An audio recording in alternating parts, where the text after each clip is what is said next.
On the USS Farragut, tension filled the air as the crew watched a fast-moving blip on radar. Its intentions unknown. One miscalculation could ignite a conflict with global consequences. The crew's greatest weapon wasn't firepower, but training, discipline, and calm under pressure. In the Strait of Hormuz, every decision mattered. The Farragut sailed a razor's edge between peace and war. The day began like any other in the Persian Gulf. The USS Farragut, an Arleigh Burke-class destroyer, patrolled the Strait of Hormuz. A third of the world's seaborne oil passes through this choke point. The Farragut's presence was a promise of safe passage for countless ships. On the bridge, the officer of the deck monitored busy maritime traffic.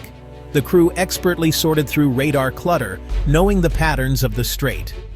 Each sailor knew their role, from helmsman to lookout. The early morning passed without incident. The ship's company went about their duties. Calm vigilance prevailed. Days of monotony, moments of intensity. In this region, everything can change in a blink. And then, it did. A new contact appeared on radar, small, fast, on a direct course for the Farragut. It didn't match any known vessel profile, an anomaly in a sea of routine. The morning's calm shattered. The crew's training was about to be tested. A potential threat had emerged from the haze, heading straight for the Farragut. The contact was designated Unknown 1, a small, fast-attack craft, often used by the Iranian Revolutionary Guard. It ignored shipping lanes, heading straight for the Farragut. On the bridge, the captain and officers watched the plot close in. A craft at that speed could be a threat, possibly carrying explosives. Tension was high, but the crew remained professional and calm. Lookouts got a visual, a small, low-profile boat. No flag, no marks. A gray ghost on a gray sea. The captain ordered heightened alert. Condition 3. More sailors took watch. Weapons systems readied. Focus sharpened. On deck, sailors uncovered machine guns and prepared defenses, moving with practiced precision. The mission: de-escalate, understand, maintain stability. The Farragut was ready to defend, but trained to be patient. The first move: communicate, not fight. The challenge: would anyone on the other side listen? The approaching vessel was now within range of the Farragut's weapons. A single command could have ended it, but the goal was not to display power. The crew's discipline was their greatest asset. The mystery of the vessel only deepened the danger. Who were they? What did they want? The captain prepared for the worst, hoping for the best. The standoff was about to reach its critical moment. As the unidentified craft closed in, the order went out: man the small craft action team. These sailors, trained for close-quarters defense, moved to their positions with calm urgency. Body armor, helmets, rifles, they were the last line of defense. Inside the Combat Information Center, sailors tracked the vessel with radar and sensors, listening for any clue. The CIC team filtered information, giving the captain a clear tactical picture. Discipline was on full display.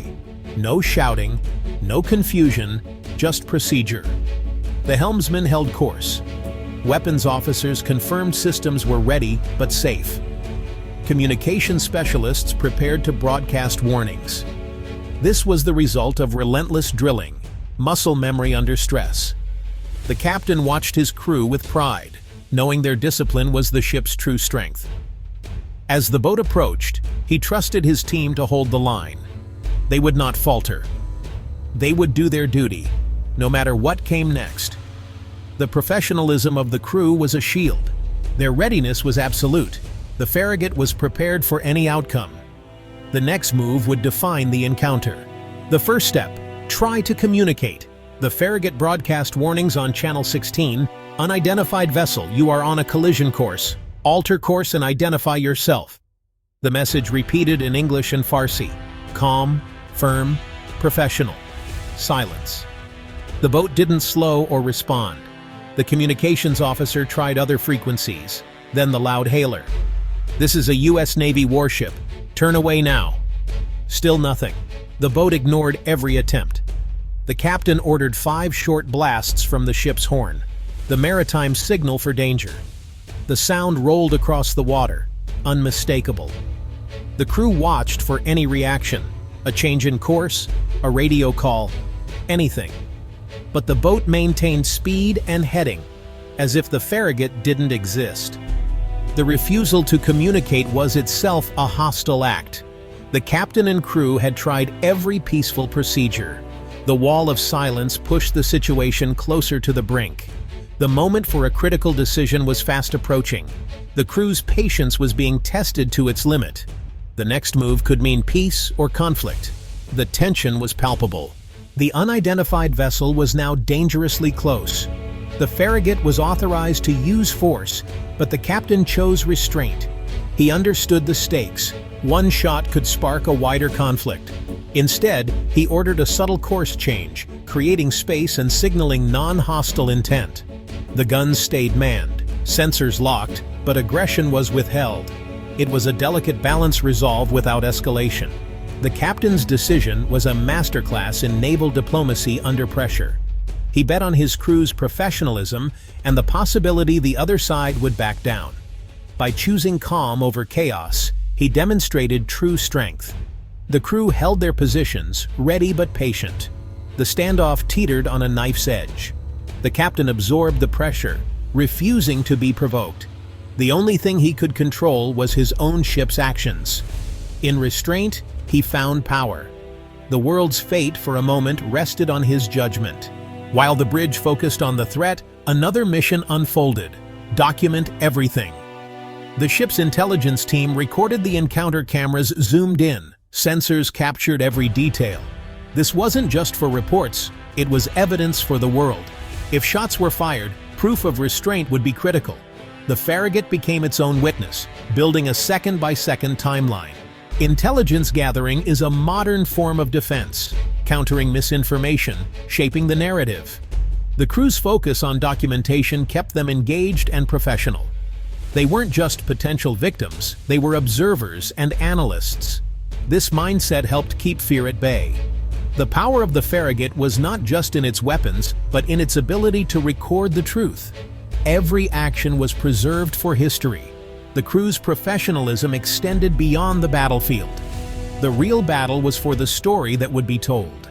The standoff stretched on, tension at its peak. The two vessels were now within rock-throwing distance.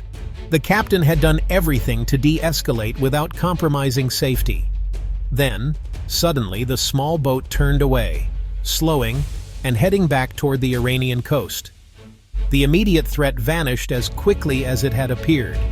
The farragut's crew didn't celebrate. They stayed at their stations, documenting the retreat.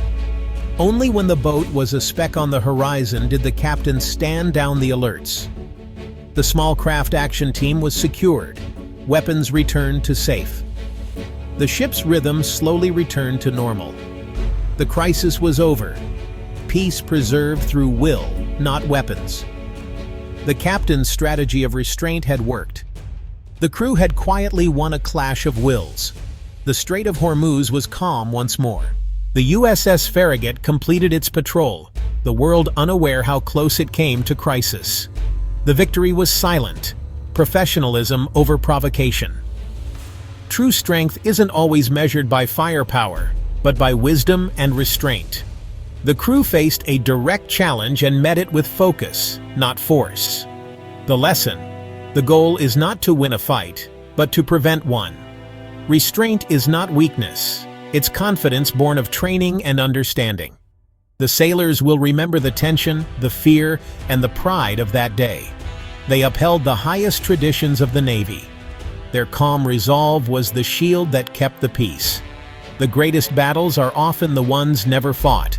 The greatest victories are won without firing a shot. In a world of rising tensions, the steady hand is more valuable than the clenched fist. Real power is peace.